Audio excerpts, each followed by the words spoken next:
Okay, so, in case you didn't already know, you probably did know, because the title and the thumbnail, Apple did their April event today. We haven't had an April event in 10 years. So, yeah, I honestly think this was the best online event yet. So I will have the full 1-hour event linked down below in the description. You should go watch it. It's fantastic. Production quality is awesome.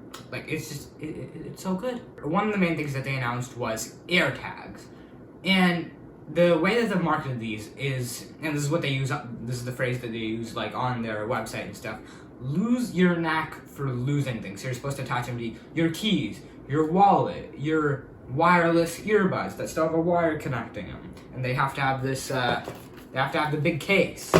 You know, you're supposed to put in things like that, and, you know, you'll be able to find them in case you lose them. Now, I don't lose things on a daily basis, so I won't be getting them, but I mean, they're still cool. So they have an inbuilt speaker inside of them, so if it's like stuck in your couch or wherever, you can like locate using the sound, but you might not need to do that because these have the U1 chip. Now, if you didn't know, the U1 chip is the ultra-wideband chip, and it basically allows you to track objects within 1 foot, or maybe even less. So you can get incredibly precise. So you can like be holding your phone, it'll show you which way to go. You walk towards it, and then like it's like magic. It works much better than the standard GPS navigation.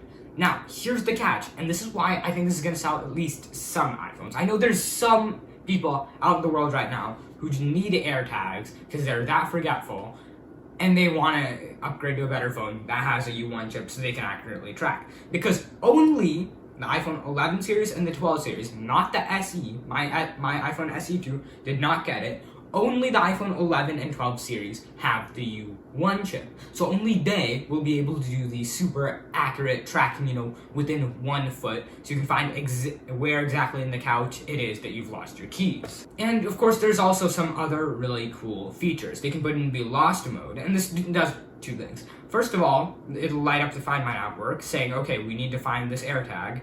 And if anyone does find it, they can tap it with their phone, and through the magic of NFC, they can see your contact info, so they can call you up and they'll be like, oh yeah, hey, yeah, you left your wallet at McDonald's, here's the location.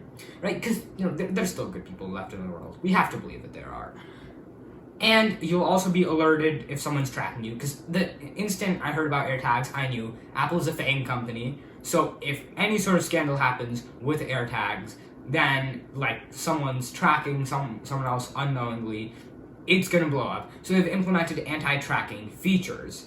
And also, you know, it's just the normal stuff. 1 year battery, IP68, and you can decrease your resale value by putting your initials, emojis, or both. Incredible. So it is $29 for just one, or $99 for 4 of them. Why would you need? I'm trying to count like, oh yeah, maybe you could use your Apple calculator. You can put an AirTag on that. Your pencil case. I don't know. I'm using what's on my desk. Why would you need 4? I don't know. But I mean, AirTags, they're cool. We finally have them. And okay, Apple TV 4K. It's still overpriced. I still think they need to make a TV stick like the Fire TV, because that is average consumers care much more about that. You're not gonna be like, stop putting like an A12X or whatever into it. Like, it's not a gaming console, Apple. You need to stop. But anyways, so it has 2 main features. First of all, the remote. They finally fixed it. It doesn't shatter when you drop it on the ground now, because a remote should not do that.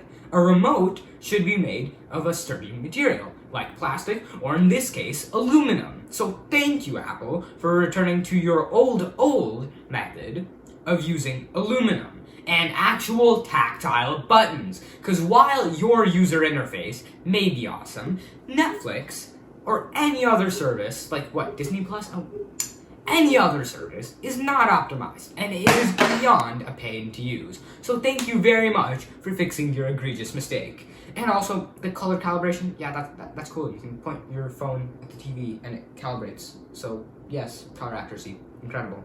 Of course, it's not gonna suddenly make your TV have delta E's of under 2 and be like a super color accurate monitor. No, but it's much better. And iPhone 12, in my notes, I have, it just says purple. In all, I just wrote purple, like in huge font. Yeah. Well, that's quite literally it. They made it in purple, so that way they get another press cycle. I hate that it works, but it does. It's been 6 months since the iPhone 12 released. Time in quarantine goes both incredibly fast and painstakingly slow at the same time. Don't ask me why that makes sense. Okay, iMacs. M1. Yes, they have the M1 chip now. And that allows them to be super thin, like 11 millimeters. So maybe imagine 2 iPad Pros stacked on top of each other. That's the thinness. It's amazing. And the colors. Again, my dad just hates the colors. He's like, oh yeah, just should be in black and maybe silver. But no, I love the colors and the two-toned look. I think it's nice. I think Steve would be happy. Mr. Jobs would be happy with the boxy shape, with the aesthetic. And the bezel. I haven't decided whether I care enough to start arguing on Twitter about it. So I'm just gonna let people have their fight, and when I've made up my mind, then I'll go and join in on the fight as well. But for now, I mean, it's an iMac, so it has to look like an iMac. And the ports. So, imagine for a second, this is an iMac. Go on, put your thinking caps on, open your imagination. This is not an iPad, this is an iMac. The headphone jack is on the side now, right? So instead of having to reach around and plug it in the back, no, you can just plug it in the side. On my monitor, you can just plug it in the side. It's ingenious. It's wonderful. Why didn't they do this earlier? This should be a thing that is on all monitors. It's just incredible. It is just objectively better than having to reach around and plug it in on the back. They should have done this years ago. I'm glad that they're doing it now. And for pricing, I was too lazy to write it down. I just put it on my notes. I'll have it up on the screen. So base model is 8-core CPU, 7-core GPU, similar to the base model 999 MacBook Air. So 256 gigs storage, and you don't get the extra USB 3 ports or gigabit Ethernet. So this one's $1,300, and now this is one that most people should get. You pay an extra $200, you can get one more colors. So colors, I guess if you want. Well, extra colors, it comes in orange and purple and yellow. So if you want those extra colors, you can get that, along with more USB ports, Ethernet, and a Magic Keyboard with Touch ID. Yeah, they brought it back. It's the only reason someone would get a Magic Keyboard now. Before there was just get it, MX keys. And there's an even more expensive option with twice the storage, 512 gig. And I mean, those are 3 main SKUs. I think there's more, but I don't care enough to list them. And on to our final subject for today, the iPad Pro. It got that one chip, right? Because people were saying, okay, if you put an A14X in this thing, it's gonna be so close to M1. So yeah, they just put an M1 in it. And I think, this is great. I mean, you can do so much stuff on it. At the end of the day, it is still running iPadOS. So that's why I believe at WWDC, Apple, come up with a better name for it. I think we're gonna get Final Cut support. And I saw a lot of people freaking out because they had an iPad Pro connected to a Pro Display XDR and 16:9 because the super fast Thunderbolt ports, which are great. That's not how that works. That's because they were using LumaFusion. In LumaFusion, you can have your viewport, so just the final video that you're working on, just the port, not the timeline or the color grading options, just the viewport, you can put that on an external monitor. Thank you, LumaFusion, for doing this. However, everyone was confused. They're like, wait, did external monitor, proper external monitor support come? No, it's just LumaFusion. Stop freaking out. Wait until June 2nd, all right? Calm down. You got enough at this event. And mini LED, which it's only on 12.9 inch. Apple, why? Why are you upselling me? Why are you making me do this? I have to buy the 12.9. I have to talk myself into buying the 12.9 inch one next year. Why?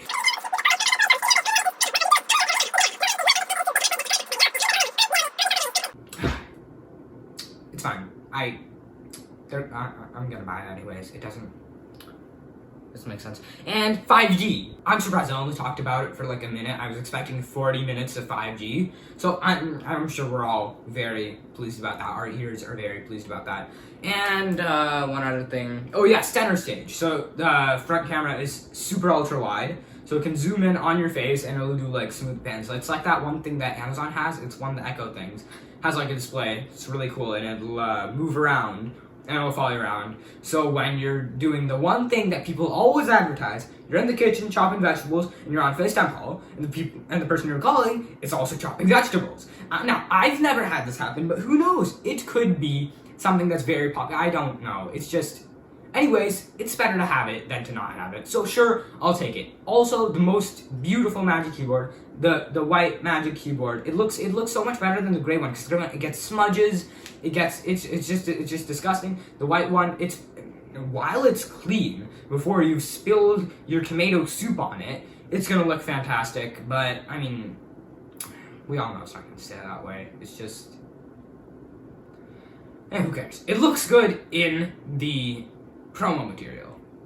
And I think that's about everything in this event. Now, like I said, watch the full event. It was fantastic. You get to see Tim Cook wear one of those, like, gelatinous masks, so he looks like someone completely... He looks like the guy from the Mac Address channel.